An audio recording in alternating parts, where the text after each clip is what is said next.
in continuation with this introduction to forming process, next process we will see, that is a swedging. The swedging operation is mostly carried out in case of forging process.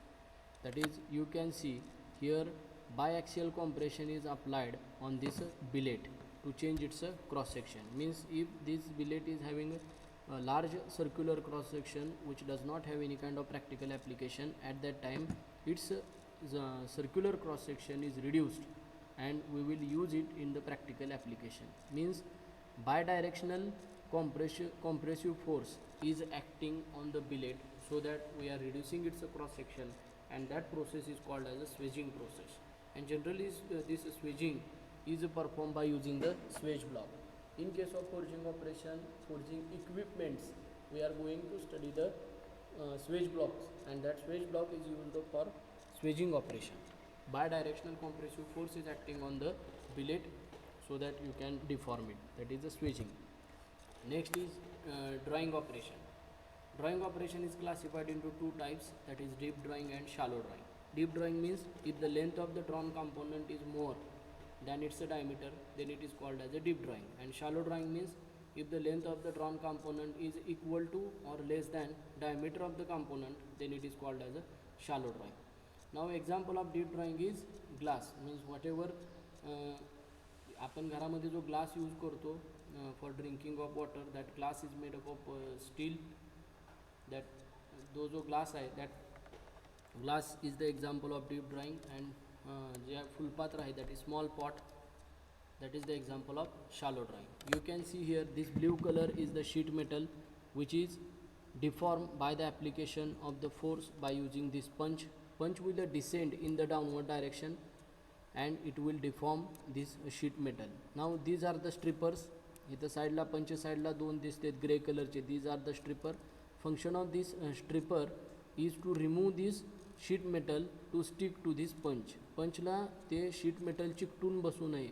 That is the function of this stripper. This stripper will move the sheet metal in the downward direction, and after complete deformation this punch will move in the upward direction. This is the deep drawing operation. Now whatever the shape this drawn component is needed, that shape is given to this die cavity. At the bottom die cavity is present.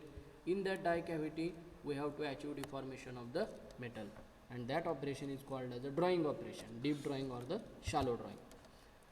Next operation or next process is wire rod and tube drawing.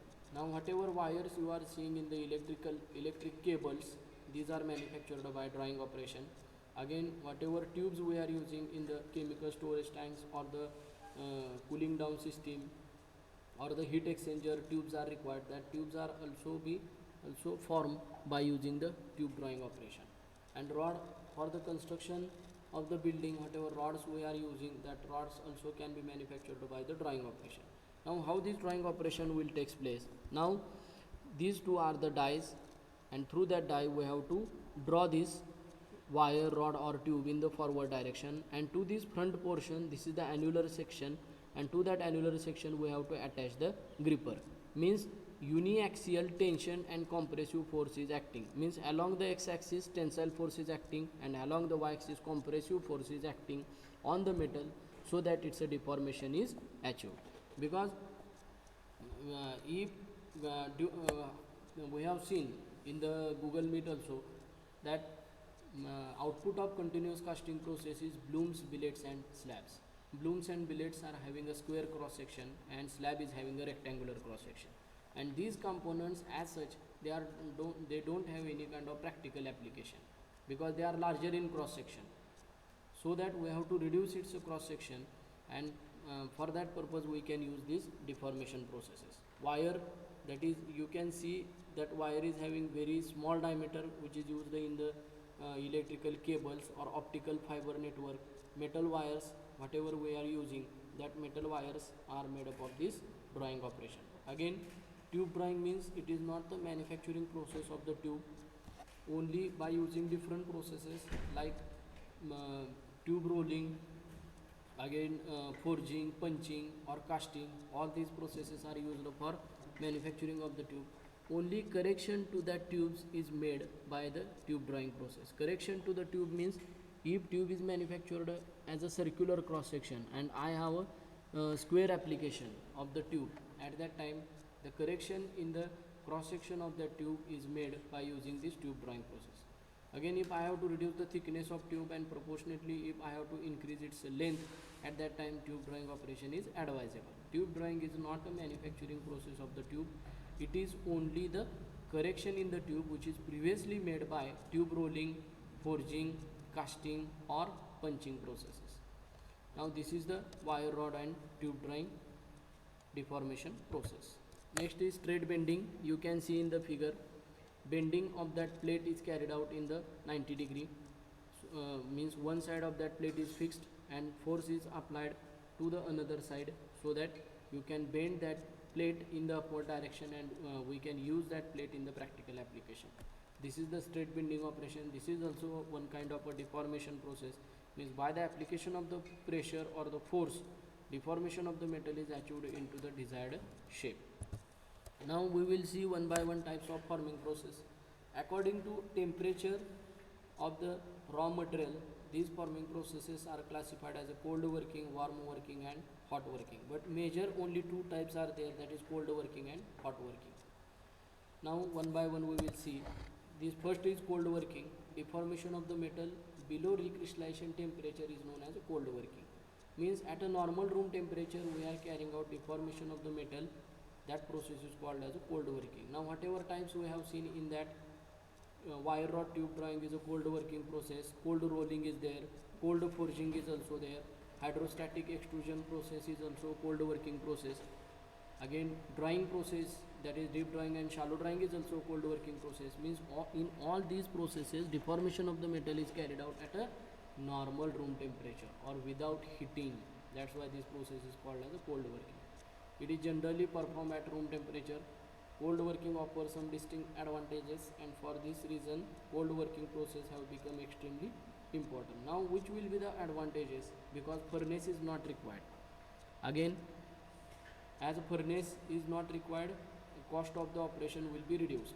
Again, it is very easy to handle the metal at a normal room temperature as compared to at a elevated temperature. These are some of the distinct advantages of this cold working process as compared to hot working.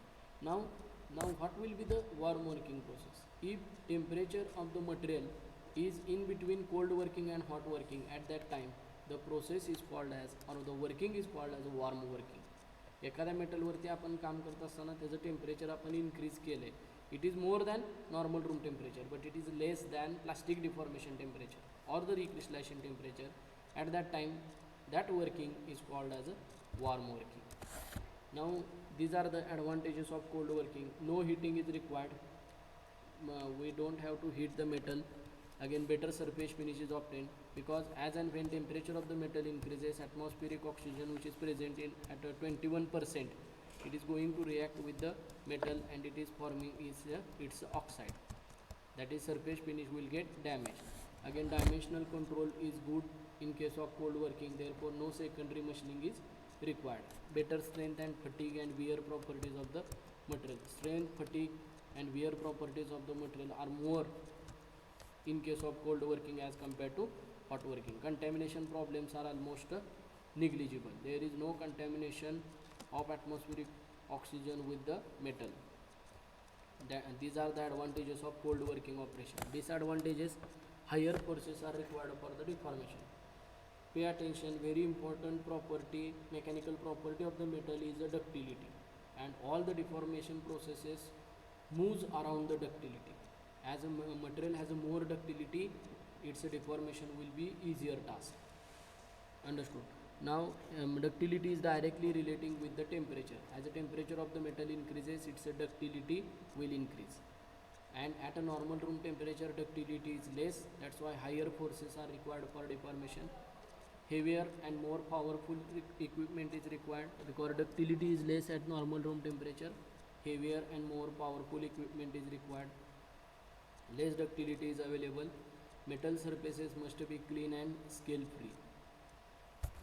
Before deformation or before taking of that raw material into the cold working operation, its surface must be clean and scale free. For that purpose we can use a pickling operation, means 5% nitric acid and 95% water we can use to clean the surface of the metal so that it will be clean and scale free. That is the requirement, because after working whatever dirtiness will be present on the metal, it is very difficult or impossible to remove from the surface. Undesirable residual stresses may be produced. Here material is opposing the deformation, that's why residual stresses are developed in the metal. That is the problem with the cold working operation. Cold forming process in general are better suited for the large scale production.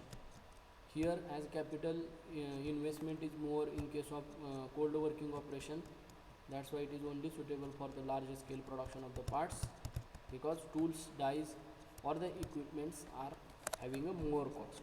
Here we will stop. In the next lecture we will see next part.